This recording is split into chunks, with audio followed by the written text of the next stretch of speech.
Hi, this is Father Joe Giuseppe. Thank you for joining me once again.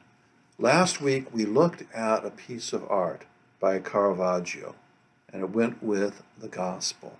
So the gospel was the incredulity of St. Thomas.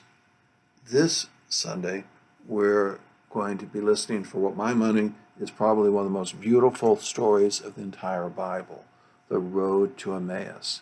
So Easter afternoon, these disciples are going away from Jerusalem. Jesus meets up with them. They don't recognize him. What are you talking about as you go along the way? One of them, named Cleopas, looking down cast, said, "Are you the only inhabitant of Jerusalem who doesn't know what's been going on?" What sort of things? The things that had to do with Jesus of Nazareth. And he relates what had happened so far. And then Jesus accompanies them. He walks with them. And he explains the scriptures to them. So they're walking for 7 miles to this village called Emmaus. No one knows for sure where Emmaus is. And so then they get ready to go into the inn. And this is where it really gets even better. He acted like he was going on, but they urged him, "Stay with us, for it is nearly evening, and the day is almost over."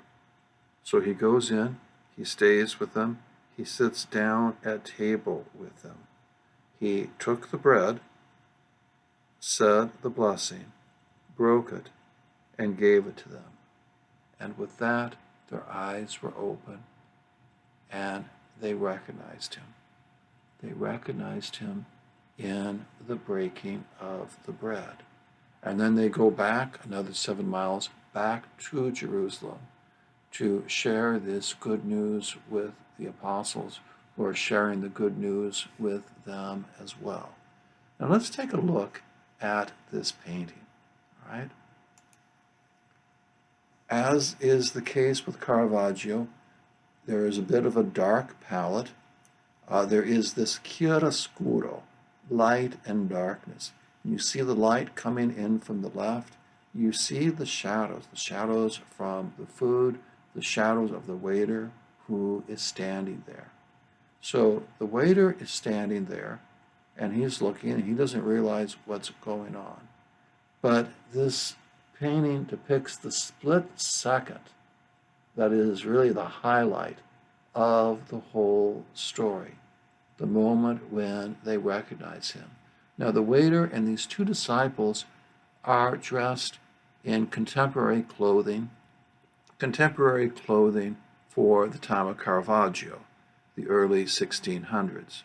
Jesus is depicted, as we usually tend to see him, what is biblical dress, or at least what we think is biblical dress. And so the light comes down, you see it shining on Jesus' face, and this is the moment when they realize what's going on. And the 2 disciples really represent surprise and joy. So that the disciple to the left is like, "Oh my gosh," he's now sitting on the end of his chairs, and his elbows are sticking back. And you see some of this Caravaggio realism there, okay? His elbow is tattered. The shirt on his elbow there is tattered. It's sticking out. It's almost like it's sticking out of the picture at us. And look at that expression on his face, that utter surprise, that utter shock, but it's a shock of joy, of course. Now we see joy, though, more in the other disciple.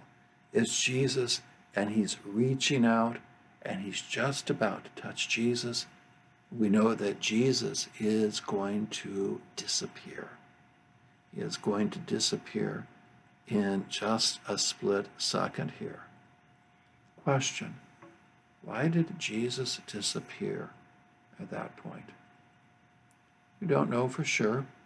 Perhaps it was because he had accomplished what he meant to do, to let them understand who he was, and to let them realize that he had risen from the dead.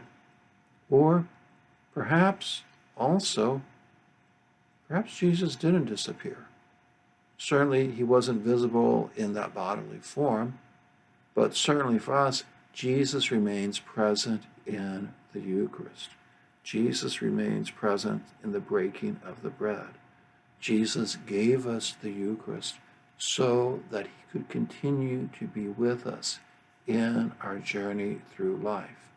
And right now, we are journeying, so many of us, without receiving the Eucharist, and it's very hard. But that day will come again. We continue to make spiritual communions at Mass, but that day will come. Jesus is the bread of life. Jesus is the resurrection and the life. And this is a beautiful depiction of this marvelous story in the gospel. May it give us strength as we continue to journey on together, as we continue to journey on through these difficult days. May it remind us that we journey to God together even when we are apart. And may it lead us to face each day with courage, with faith, and with as much enthusiasm as we can reasonably muster up.